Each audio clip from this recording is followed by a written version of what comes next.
Hey everyone, welcome to the show. So, convicted felon Donald Trump had a really eventful weekend, if you haven't heard. He spoke at a black church. He had another dementia dawn moment, and his spiritual advisor admitted to being a child predator, which I talk about in another video, so be sure to check that one out. But first, let's talk about Trump in church. I am in awe, honestly, that it didn't burst into flames when he walked through the doors. But the real story is how many black people are supporting Trump. It's very mind-blowing. Check this out, you guys. It is stunning how many black people turned up at this black church for Trump. Watch this video. All those galleries in front of every picture who painted what period it represented. I was always listening to all kinds of different music and really supplemented my education. That's not right. Maybe I have the wrong video because as you saw there were mostly white people in that audience and there were a lot of pews that were empty. But, it could be because Ben Carson was speaking at that point. Nobody really likes Ben Carson. He's boring as all hell. So maybe that's it. I'm sure once Trump arrived, the church filled up. All of his black supporters were streaming in. I'm sure it was standing room only. So let's take a look at this next video. I'm sure this is the one that shows that.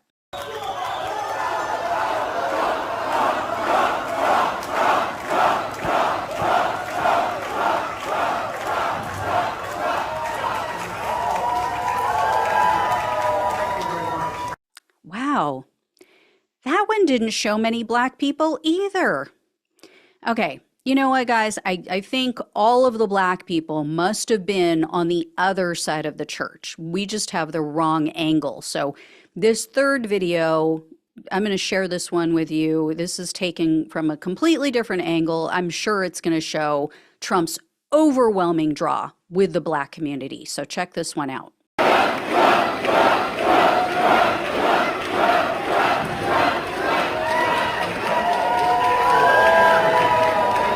Wow. Did you see that, guys? There were like tens of black people there, like at least 10, maybe even 20. Kind of like what we saw at the Capitol on January 6th, when MAGA said, oh, there were people of all colors there to support Trump. Here's what I have figured out. Here's what this is all about. I have figured out and decoded MAGA speak when it comes to black and brown people. You see, to a racist, a few black people is a lot. To a racist, a handful of black people is overwhelming. That's why they're like, oh my God, there were so many black people there.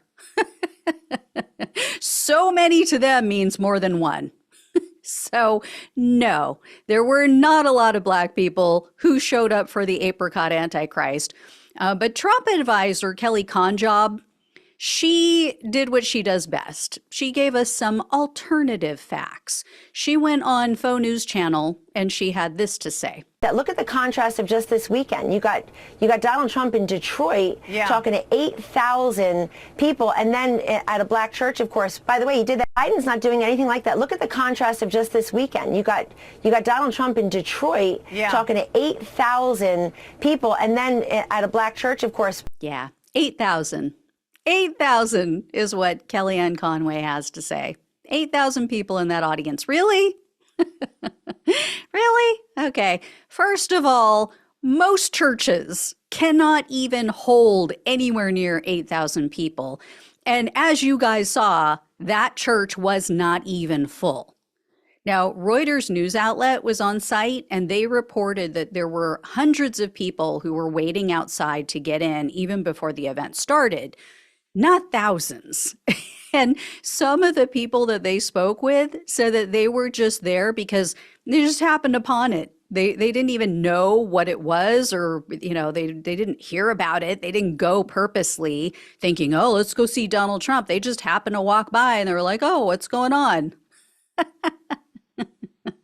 So that happened over the weekend.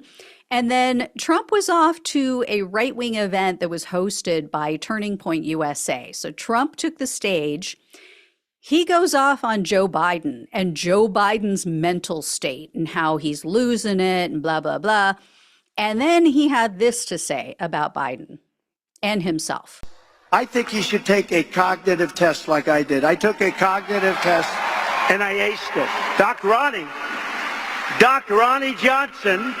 Does everyone know Ronnie Johnson? Yeah, we all know him. We all know who Trump is talking about, but we know him as Ronnie Jackson, Congressman Ronnie Jackson, not Johnson. So, yeah, Trump aced his cognitive exam, but he can't remember the last name of the sycophantic doctor who gave him that exam.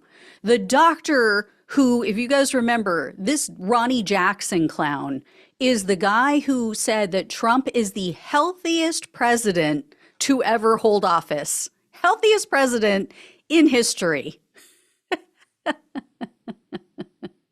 So, yeah, I guess, Trump just doesn't return the love as usual. But there you go. That was Trump's big adventure over the weekend. And, there were some Black people there who said, yeah, I am rethinking my support. Maybe. I mean, he did show up. I mean, you have to be completely unaware of everything that took place in the first 4 years of his presidency and his history to vote for that man as a Black person. I mean, just the fact that his father alone was a KKK member, and that is not my opinion. I'm not making that up. That is documented. The fact that he and his father were sued for refusing to allow Black people to rent their apartment buildings, that they would put a big C, that the doorman was told, if it's a Black person, you put a big C at the top of the page when you give it to us to let us know that they are quote unquote colored. Yeah, that is literally a thing. They were sued for it. They got in trouble for it. I mean, the list goes on and on. Him calling one of the people on his show the N-word. I mean, his racism is well documented. And he did nothing for the Black community in his first term. Such a joke. Such a complete and utter joke. So you have to be just completely misinformed, uninformed, not paying attention to want to vote for this man. Anybody, doesn't matter what color you are. So anyway, I will let you all know when I hear more. Thank you so much for watching and listening. Please like, please share, and subscribe. Please donate if you possibly can. Love you all. Take care. Talk with you soon.